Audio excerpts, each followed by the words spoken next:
మనము ఒక మంచి స్వీట్ రెసిపీ చేసుకుంటాము. దానికేనండి పప్పండ్లు అంటారు. మా శ్రీకాకుళం సైడ్ వినాయక చవితికి ఖచ్చితంగా ఈ పప్పండ్లు చేసి ఆ మహాగణపతికి నైవేద్యంగా సమర్పిస్తారండి. ఆ పప్పండ్లు ఈ రోజు చేస్తాను. వాటి విధానం చెప్తాను రండి. దానికి కావలసిన పదార్థాలు: పెసరపప్పు, వేగించి మిక్సీ పట్టుకుని బియ్యం పిండి, కొబ్బరి తురుము, ఆయిల్, బెల్లం, వేలక్కల పొడి. ముందుగా ఒక కడాయి పెట్టుకోవాలండి. మనము స్టవ్ వెలిగించుకొని ఈ పప్పు ఉంటుంది కదా, ఇది మంచిగా వేయించుకోవాలి. ఇప్పుడు నేను ఒక్కొక్క గ్లాసే కొల మీద చేసి చూపిస్తానండి. వీటికి కొల అంటూ ఏమీ లేదు, కాకపోతే కొంచెం చేస్తాను కాబట్టి కొల చెప్తాను. మనకి ఎంత పెద్ద ఫ్యామిలీ, తినగలిగిన ఫ్యామిలీ అయితే ఎక్కువ కూడా చేసి పెట్టుకోవచ్చు. చాలా బాగుంటుంది.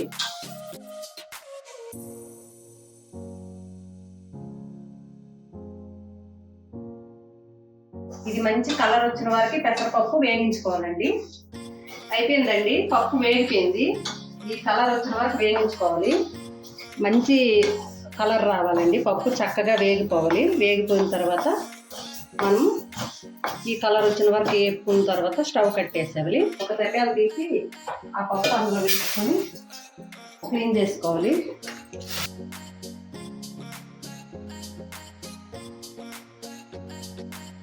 రెండు సార్లు బాగా కడిగి క్లీన్ చేసుకొని ఇప్పుడు మంచి వాటర్ పోసుకోవాలి.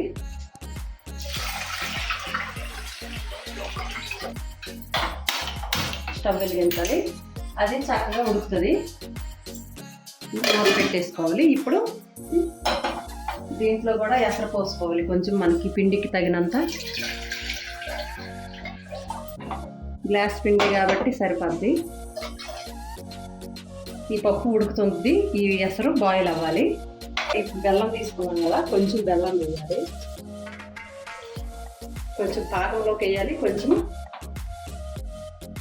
ఈ బెల్లం, మిగతా బెల్లం పాకంలోకి ఉంచుకోవాలి. కొంచెం కొబ్బరి తురుము కూడా, పచ్చి కొబ్బరి తురుము అండి ఇది, కొంచెం దీంట్లో వేయాలి. కొంచెం పాకంలోకి ఉంచుకోవాలి. మనం ఇప్పుడు ఈ ఎసరులో చిటికెడంతా ఉప్పు వేయాలి. చాలు. ఇప్పుడు పప్పు ఉడుకుతుంది. ఇది బాయిల్ అవుతుంది. ఇది బాయిల్ అయిపోతుందండి వాటరు. ఈ వాటర్ బాయిల్ అయినప్పుడు మనము మంట కొంచెం తగ్గించుకోవాలి. సిమ్లో పెట్టుకొని పిండి వేస్తూ కలపాలి.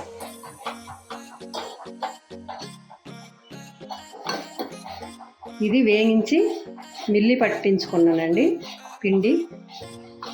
ఎందుకంటే మిక్సీలో వేస్తే అంత మెత్తగా రాదని.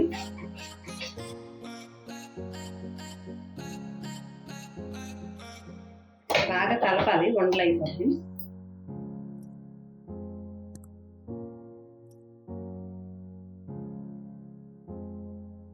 ఈ పిండి సిమ్లో ఉండి ఉడికించుకోవాలండి. ఇది చక్కగా తాపు మెత్తగా ఉడికిపోవాలి.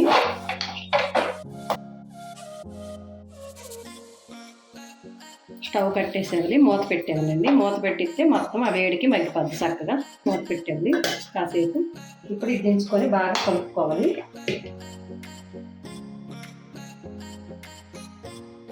మనం ఇది కొంచెం చల్లగా అయిన తర్వాత వండలు చూడడానికి వస్తుంది. మంచిగా వేడిగా ఉంటుంది కదా, కొంచెం చల్లగా.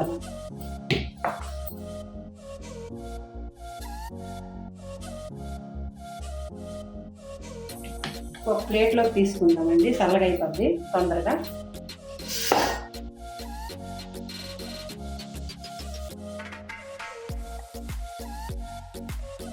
ఇప్పుడు మనము కొంచెం చేతులు శుభ్రంగా నీట్గా కడుక్కోవాలండి. అప్పుడు ఆయిల్ రుద్దుకోవాలి.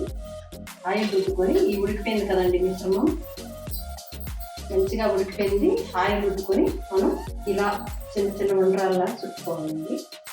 ఈ ఉండ్రాలు ఖచ్చితంగా వినాయక చవితికి అయితే మహాగణపతికి నైవేద్యంగా పెడతారండి. మా శ్రీకాకుళం డిస్టిక్లో ప్రతి ఒక్కరు చేస్తారండి. ఆ రోజు చాలా బాగుంటుంది, అమృతంలా ఉంటుందండి.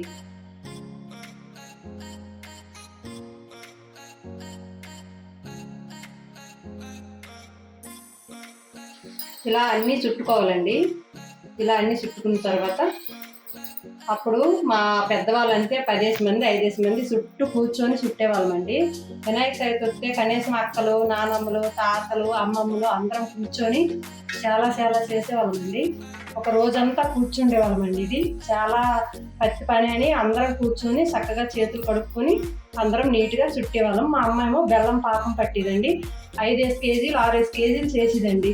అంటే పెద్ద ఫ్యామిలీ కదా, ఇప్పుడు అంత ఓపికలు లేవు, ఇప్పుడు ఎవరు చేసుకోవడము లేదు. వినాయక చవితి రోజు మాత్రం ఖచ్చితంగా చేసి మహాగణపతికి నైవేద్యం అయితే పెడతారండి ఈ ఉండ్రాలు ఖచ్చితంగా.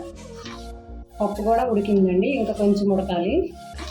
ఈ పప్పు బాగా ఉడకాలండి, మెత్తగా ఉడకాలి. ఇందులో కూడా కొంచెం ఉప్పు వేయాలండి, స్వీట్ కదా, కొంచెం ఉప్పు వేస్తే మంచి టేస్ట్.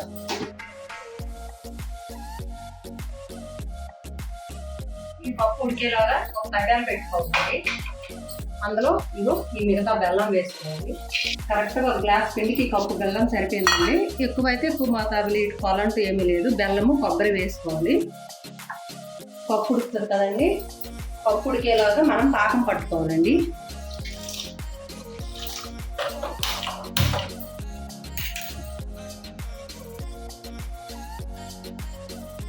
మనము ఇప్పుడు ఈ పాకం మంచి పాకం వచ్చేలాగా పట్టుకోవాలి. కొబ్బరి కొంతమంది తోకలో వేస్తారు, కొంతమంది ఇలా పాకంలో వేస్తారండి. మా అమ్మ వాళ్ళు అయితే తోకలో వేసేవాళ్ళు, పాకంలో కూడా వేసేవాళ్ళు. మాకు కూడా అలాగే అలవాటు అయింది, మేము కూడా అలాగే చేసుకుంటామండి. కానీ చాలా బాగుంటుందండి స్వీటు. ఇప్పుడు కాబట్టి ఫ్రిడ్జ్లో ఉన్నాయి, కానీ అప్పుడు ఫ్రిడ్జ్లు లేవు కదండి. లేకపోయినప్పుడు ఏం చేసేవాళ్ళంటే ఒక ఎండలో వెండేసిన గిన్నెకి ఆయిల్ రాసిన గిన్నెలో ఈ వంటలు తీసి పెట్టేవాళ్ళండి. 2 రోజులు 3 రోజులు ఉండేవండి పాకమంటలు. ఇప్పుడు అనుకో మనం ఫ్రిడ్జ్లో పెట్టుకుంటాం కాబట్టి ఎన్ని రోజులైనా ఉంటాయండి, వారం రోజుల వరకు అయినా కానీ నీట్గా ఉంటాయండి, తడి తగలకంటూ ఉంటే. కానీ అన్ని రోజులు ఉంచాం కదా, మనం తినేస్తుంది, చాలా బాగుంటుంది.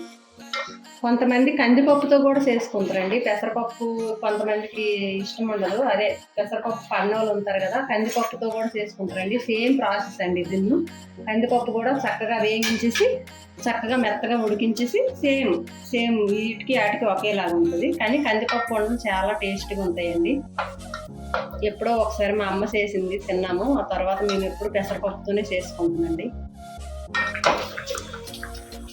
ఇది కొంచెం పెద్ద ప్రాసెసేనండి, కానీ చాలా బాగుంటుందండి.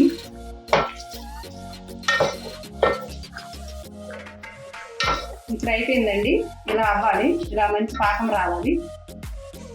మనం ఈ ఉండ్రాలు వేసుకోవాలండి.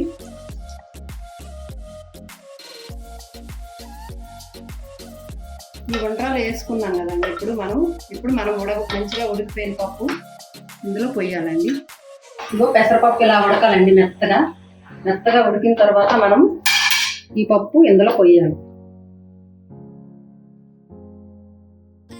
అడుగు పట్టకంట ఇలాగ ఉడికించుకోవాలండి కాసేపు.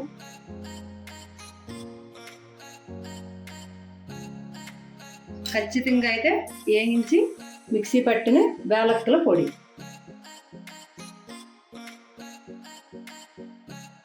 చక్కగా ఉడకాలండి. ఇది అయిపోయిందండి. ఇలా దగ్గర పడిన తర్వాత మనం స్టవ్ కట్టేసుకోవాలి.